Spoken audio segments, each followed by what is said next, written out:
house. Can you help me? And so, how to buy houses with no money down. Step one, find motivated sellers. All right, the 6 steps I'm about to cover. Now, how do you find motivated sellers? Well, the first way you find motivated sellers is my least favorite way, which is to call them, right? So we can call them. We can go to the Facebook marketplace. We can find houses that are for sale by owner and we can call them and have a series of questions I'm about to show you that we ask. And when we ask these questions, that leads us to find out if this is a prime candidate for no money down type of deal. So step one, find sellers who need to sell. Now, another way to find sellers who need to sell in this market is going to Zillow. Again, one of my less favorite ways. I'm getting to my most favorite in just a second. So to go to Zillow and find sellers that say, hey, I have this house. I need to sell this house. And you notice especially the ones that have dropped price recently or been on the market for a long period of time, more than a couple of weeks. And you'll see, especially in this market, is that the market is shifting, that not every time, not all of them are motivated, except some are. So find motivated sellers, find sellers who need to sell and get them on the phone. Now, my favorite way, so I told you a couple of ways, go on Zillow, go on Facebook Marketplace, that we find sellers who need to sell. My favorite way is to get them calling us. So we get sellers calling us who need to sell their house. When we get them calling us, then everything changes. That is so much more, that's such a stronger candidate than the ones that we're outbound calling to. Okay. So make sure that we are getting them to call us. We're getting the sellers to call us. We're getting the sellers to call us from, number one, posting online. If we go online, we post online, and we begin to ask sellers questions when they call us, those are my most favorite ways to get sellers calling. So we post online, absolutely free. Craigslist, Facebook Marketplace, Facebook groups, on your Facebook wall, anywhere you can think of where houses would be sold online, you can post, I'm looking to buy houses. And so as you post up everywhere, you could use business cards everywhere you go, let everyone know you buy houses. That's a free way to get people reaching out to you, which when they reach out to you, from my experience, they're 3 to 5 times more likely to sell you their house than when you reach out to them. So less calls equals more deals when they're calling you. Now, when it gets to, if you want to turn this thing into a business, now, if you just say, hey, I want a few rentals, use Zillow, use Facebook Marketplace, put the word out on some postings online and start trickling some leads. Nothing wrong with that. If you want to turn this thing into a business, and for some of you watching this, you are doing this as a business, I know, then we get them calling us through, one, paid ads online. So I have a company who runs ads that says Andrew buys houses. And then the people reach out to us, say, I want to sell my house. Here's this story of my house. And will you buy my house? Now, when you're reaching out to when the seller's reaching out to you, the whole conversation is different. So paid ads is a way. If you want to spend a couple or $3,000 a month, which for somebody starting out, I do not recommend. If you are already doing the business and already making money, then it might be something to consider because it's a way to really ramp up your leads. Another 2 more ways is, one, mailings. We choose lists of people who would be likely to sell to us, and we mail them a letter saying, I'm interested in buying your house. And if they're interested in selling, they reach back out to us.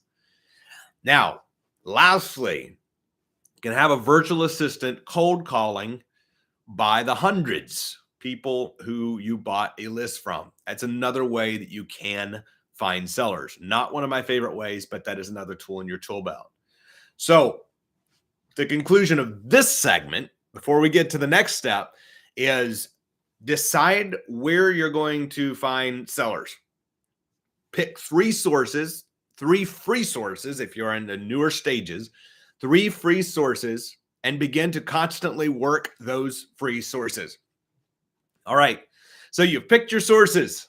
You said, I'm going to post online. I'm going to uh, look on Marketplace. I'm going to look on Zillow. Step 2, make 5 calls a day. So when I say make 5 calls in a day, I'm not talking about being on the phone for some inordinate amount of time, asking questions, and 5 calls means 5 hours. Heck no. I'm talking about 5 calls a day where you connect with 5 sellers, and the average conversation is between 3 and 10 minutes. You normally know in the first 3 minutes if you're likely to do business together. Once you learn a few questions to ask, which I'm about to touch on today. And then really in those first few minutes, you ask the basic questions. You make 5 calls a day. And now this is the whole basis for your business. So if you make 5 calls a day to Zillow, Facebook, Marketplace, Fizbos, you make 5 calls a day to people who have reached out to you from your online postings, 5 calls a day, 25 calls a week if you're doing it 5 days a week, 30 calls a week if you're doing it 6 days a week, and do the math. Now you begin to have consistent lead flow because you're constantly touching base with the sellers, asking the right questions.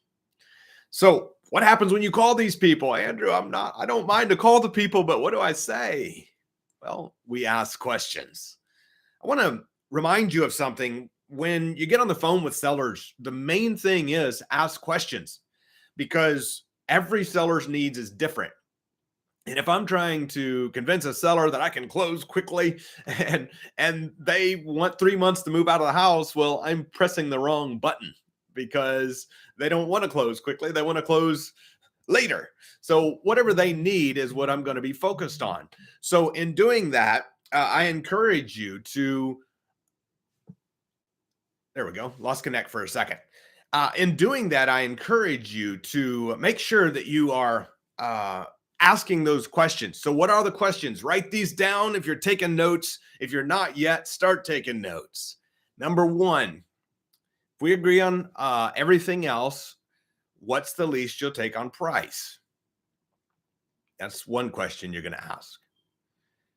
Another question you're going to ask, and this is very important wording. In fact, I have scripts for this. So if you want to DM me, just DM me the word scripts with your email and phone number, and we'll send you a link to the scripts. So just DM me the word scripts with your email and phone number. Or if you're on YouTube, you can email me, info@schlagre.com, info@schlagre.com. And we just email me the word scripts along with your phone number and name, and we will get that to you. All right. So that's one question you're going to ask. Now, here's some very important wording. You're going to want to rewind this on the replay and watch this several times. The way it normally works is we will buy the house from you. We agree on a price now, and we'll send you a check every single month until we pay you off in full. Now, what are the benefits to the seller in giving us time to pay them off? Number 1, commonly they're going to net more money over time. Number 2, maybe there's a debt on the property. We're going to take over that debt. Sometimes they're behind on payments. We're going to bring that payment current. Sometimes there is no debt. They just want a monthly residual income. All sorts of reasons. Now, if you call 10 people, are you likely to buy 10 houses with no money down? No, absolutely not. But we have to be consistently calling these people, consistently asking the right questions. And when we consistently are calling people and consistently asking the right questions, then we can consistently grow and buy houses. All right. So after we have figured out, will they give us time to pay them off in full? We're going to say, what is the least you would accept on a monthly payment until I pay you off in full? Now, on future trainings, I'm going to be delving in more and more of how to structure if there's a debt or there's not a debt and a whole bunch of other stuff. This is the mindset of success for you guys. You know, teaching you to buy houses is frankly the simple part, because it takes tenacity. It takes the willingness to continue calling and asking the question over and over. It takes the desire, the determination to say, even though I got told no again, I'm going to call again. I'm going to call the next seller. And so really this is about tenacity. This is about calling. This is about asking questions over and over until you find the right sellers. Remember, we're not asking, we're not begging, we're not pleading, we're not doing deals with people that it doesn't work for. We are finding people that this is a good solution for, and we are simply providing them a solution. So now, after we have agreed on a price and we have agreed on numbers, next, give me 1 second here.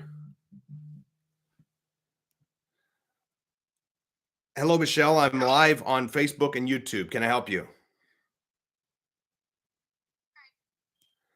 So Michelle was calling me. I think that's froze me up. There we go. I'm back.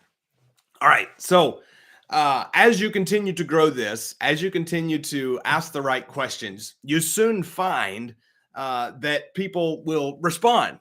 And many say no, and you're getting to the minority, the few yeses. That's the whole objective. Get to the few yeses, pass the no's, and start finding the right people. All right. Now, asking the right questions. What's the least you'll take a month until I pay you off in full? What's the least you'll take on purchase price? And now you're also going to ask them, what's the least? Normally, my exact phrasing is, when we buy houses this way, we normally buy with nothing down. Okay? Which is usually what I do. I'm paying a good price for the house, taking over their debt or covering their mortgage, or buying it on terms and sending them a check every month. Whatever it is that them and I have agreed to, we continually do. So we usually have nothing down. Okay? And we wait for a response. And sometimes, most of the time, they say, okay. Ken says the audio is having a challenge. So if you can hear me, give me a thumbs up. Give me a thumbs up. Testing 1, 2. Test 1, 2. Testing 1, 2. All right, we're going to hop on. Let me see. Can you hear me? Testing. Testing 1, 2. Test. Testing 1, 2. Testing 1, 2. Testing.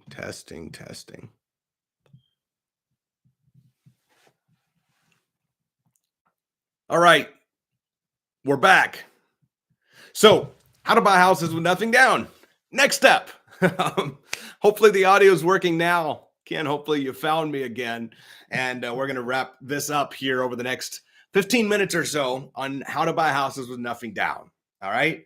So after we have gotten the deals, we've asked the right questions. Now we move forward to a standard purchase and sales agreement. All right. So simply put, we're going to ask the questions. What's the least they'll take on price? What's the least they'll take per month? And then usually we buy nothing down. But if they need something down, what's the least they could take? After they've responded to usually we buy with nothing down. Now, that's the whole structure. Now, there's a bunch of objection questions. There's a bunch of other questions that we can ask in there, depending on where the call goes and if they're just ready to move forward, if they have some additional questions. And remember, these are generally people who's either A, reached out to us, or we have called. We're just having a conversation about buying their house. I have worked with a lot of people who are nervous about this phone call. And so don't be nervous about it. You're just asking questions and finding out if what we do is a fit for the seller. We're really matchmakers. If our program, our buying on terms program, buying with nothing down program is a fit for them, great. And if it's not, no worries. We're going to part as friends. Time and circumstances changes every seller's mind. Some of them are going to sell a way that's different and better for them. And that's absolutely great. And I encourage them to when that's what they need to do. And some would rather sell to us over time, and that's okay too. So Make sure that you are just asking questions. Don't get emotionally attached to any one deal. So decide 3 ways that you're going to find sellers. Have the right questions, the right scripts. DM me scripts or send me an email, info@schlagre.com. And with the word scripts, put your name, your phone number, and your email address, and we'll get that out to you. All right. Next, as soon as you've agreed on the terms, as soon as you've agreed on price, monthly, down, and if there's a timeline, what that timeline is, if it's a standard 30 years or if it's going to be a balloon payment at some point, as soon as you've agreed on the timeline, the longest timeline, then you're going to go to a purchase agreement. Standard purchase and sale agreement. It's a 1-page front and back regular document that I use. And you can use this standard purchase agreement. It just details out the numbers. What is the purchase agreement for? It's a meeting of the minds on paper. So what you and the seller just verbally agreed to, you're going to write that down. Buyer, you or your company name, preferably your company. Seller, seller's name. Dollar amount to be paid, how that's going to be paid, how much a month, for how long. Down payment if there is one. Normally we buy with nothing down. The majority of the terms deals that I do are nothing down. And so it's all in how you ask the questions and find the right sellers who want to make more money over time rather than less money now. All right. So now you're going to send them a standard purchase and sale agreement. If you're virtual, as many of my deals are done, if you're in person, you just can have it there in paper and they can okay that. You and the seller okay that standard purchase agreement. Very small and simple. Next. So 1, decide your 3 ways that you're going to find motivated sellers.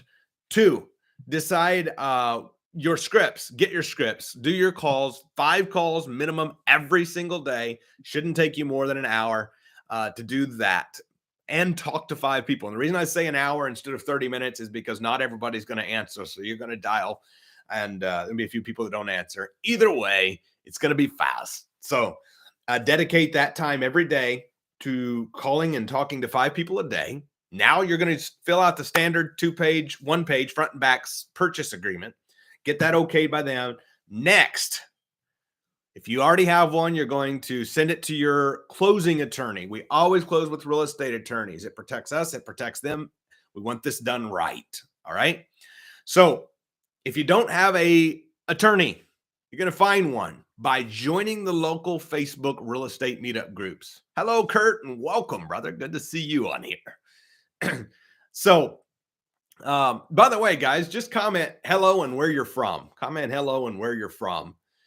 So, as you do these deals, you're going to come across more and more connections. In fact, one connection, frankly, could bring you all of the help that you need. Meaning, if you join a Facebook group and you post, "Hi, I'm looking for a creative closing attorney, an attorney that would be willing to close an owner finance deal in Louisville, Kentucky," for example. In a Louisville, Kentucky real estate investing Facebook group, a bunch of people are going to start commenting who they recommend. And you're just going to reach out to that attorney. So it's online networking. It's connecting. If you're in person, you're working in the market in which you live, then you could go to a local meetup. But again, all this can be done online. Your choice. So you're going to send this standard purchase and sell agreement to your closing attorney and ask them if you haven't already had the conversation, need to have the conversation if they do the creative closing deals. Again, if they was recommended by somebody else who does owner financing deals, that's a huge plus because they're already somewhat familiar with what you're doing. Then you go to close. Now, depending on what state you're in and how much transfer tax there is, or if there's transfer tax, is going to depend on the closing cost. So find out how much the closing costs are. And for example, Florida's got a substantial transfer tax. So closing costs could add up for sure. Whereas say Indiana is a lot less on closing. So ask them how much it's going to cost for closing. So you're not hit with a surprise bill, because that will be a few bucks for sure. Anywhere from a few hundred to a few thousand, depending on the state, the size of house, and all sorts of variables. So find that out so you don't have a surprise. And then you're going to close. Now, if you buy a house, for example, you have a $300,000 house you've called. This is not uncommon, by the way. You have a $300,000 house. They owe $270 on it. They want to sell it. You're buying the house from them. You are agreeing to cover their payments of, say, $1,500 a month, PITI, principal, interest, taxes, and insurance, and pay them that $1,700 a month. $1,700 a month. You're paying the closing. You're buying it for $270. It's worth $300. Again, not an uncommon deal. And you're buying it. You're going to close. Now, there's two things I want you to note, and I'm going to talk to you about the exit strategy before we wrap up today's call. I want you to note that if the closing costs are going to be several hundred or several $1,000s, you could absolutely, of course, number one, if you're not in a position to write the check, you could joint venture somebody in. You could get somebody to write the check for you and give them part of the deal. There's so many ways to get that kind of money to be able to close these things. And it's a win for the seller. Because imagine if this seller lists this thing in a market for $300,000 with a realtor, 6% realtor commissions, with closing costs that they're probably going to need to pay, with inspections, with stuff they might have to fix on the house. All of these things are going to add up, and they may walk away with zero. They may walk away, they may get an offer at $290, $280, and after realtor fees and closing costs, they may have to bring a check to close. So for you to come and buy it from them for what's owed may be the answer to their prayer. And it's, in that case, a win-win scenario, which is what we always go for. It needs to be a win for the seller, needs to be a win for you, it needs to be a win for whoever, wherever on your exit strategy. All right? So you're going to go to close. You're going to close the thing. Then before you go to close, you're going to decide what's your exit strategy. Write it down. I need to be able to make good money with bad numbers. So I'm going to take this thing to close. I want to know that I could lease option the thing. My favorite exit strategy over the years, lease option the thing to a tenant who wants to eventually buy it, which means they give me money the day that they move in. They pay me a monthly rental amount until they get their own loan and pay me off at an agreed time in the future. Or in the current market, short-term rentals is pretty exciting on some deals, but I encourage you to buy the house where you'll make good money with bad numbers. Then if the short-term rental strategy works out, Airbnb or something like that, where you're going to rent it by the night and make a lot more money, if that works out, well, great. You're just in more cash flow. More back to my $300,000 house example. You paid $270 for it. Your payment's $1,700. Imagine if you can rent that for $300 a night. Do the math on that. So if you rent that for $300 a night and it's occupied for 2/3 of the month, that's what, $6,000? So you just got $6,000 minus whatever fees, cleaning fees, whatever, all don't get covered, electric, utilities. So that could be a strong profit on short-term rental, on Airbnb. What if, though, there's rules that don't allow it to be? Well, in that case, you can go back to your lease option plan. All right. So decide your exit strategy. Take this asset that you just bought, turn it into cash flow. All right. So the key to buying houses with no money down is finding motivated sellers, finding sellers that are ready to sell and willing to give you time, are in a position where it's a win for them, a win for you, and everybody wins. All right. When you find those sellers who need to sell their house and are ready to move forward and want to make more money over time, there's a couple of types of sellers. There's sellers who are motivated and need to sell now, and we help them out. There's sellers who maybe aren't that motivated, except they totally make sense to them to get more money over time instead of less money now. So regardless of what the seller's situation is, decide if we're a match. And if we are, negotiate the best terms possible. Has to be a win for them, but it also has to be a win for you, or there's no reason to do it. So win for the seller, win for you, and then, of course, a win for whatever your exit strategy is. So that is a quick 30,000-foot view of buying houses with no money down. What's the least you'll take on price? What's the least you'll take a month till I pay you off? And usually we buy with nothing down. Okay.